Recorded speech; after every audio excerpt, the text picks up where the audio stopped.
Salut tout le monde, je m'appelle Mathieu, je suis moniteur de surf depuis pas mal d'années et mon équipe et moi nous enseignons ici sur cette belle plage des Cavaliers depuis une quinzaine d'années. Voilà, alors on voulait vous parler des règles de priorité aujourd'hui. Alors il faut savoir que les règles de priorité ne sont intéressantes qu'à partir du moment où tu as les bases du comportement, c'est-à-dire être capable de ne pas lâcher sa planche, comme on a vu un petit peu hier, savoir se comporter quand une vague arrive sur soi, quand un danger arrive sur soi, et à partir de là, uniquement à partir de là, ça veut dire que tu es capable d'aller derrière, on peut commencer à parler de règles de priorité. Alors il y en a une grosse dont on entend parler tout le temps, c'est celle qui consiste à respecter celui qui part le plus à l'intérieur, c'est-à-dire celui qui est le plus proche de la zone de déferlement. La raison elle est toute simple, c'est que cette personne-là a mis en amont plein de trucs qui font qu'il a gagné sa vague, c'est-à-dire qu'il a ramé, il a vu l'arrivée, il a sélectionné, donc c'est normal que ce soit lui qui ait la priorité.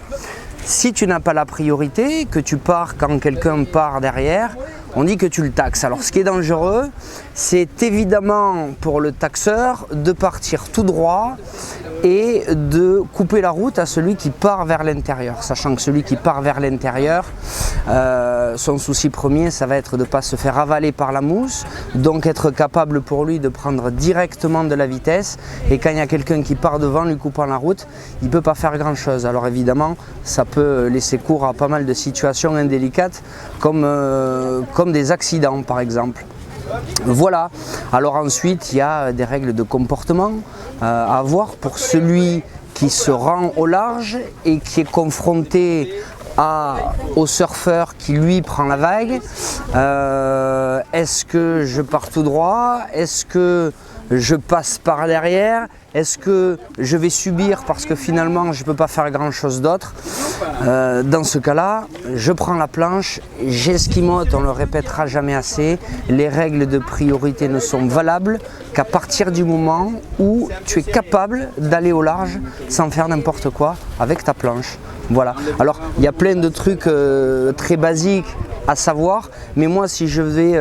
catégorier, classifier et mettre en ordre l'importance de certaines règles, la première pour moi ce serait celle qui consiste à être capable de garder son matériel. Si vous gardez votre matériel, quel que soit votre niveau de surf, les gens qui sont à l'eau très justement vont vous voir réagir, et si à chaque fois qu'il y a une embrouille tu ne laisses pas ta planche, il me semble que tu vas récolter un regard différent sur tes épaules et la session va être beaucoup plus sympathique. Voilà, on ne peut pas être exhaustif, c'est très compliqué de parler de tout comme ça en 2, 3, voire 5 minutes, mais il me semble que ces quelques règles là, c'est aussi le compartiment de ton attaché case du surfeur qui va au fond. Et je vous souhaite bon vent et bon surf à tous.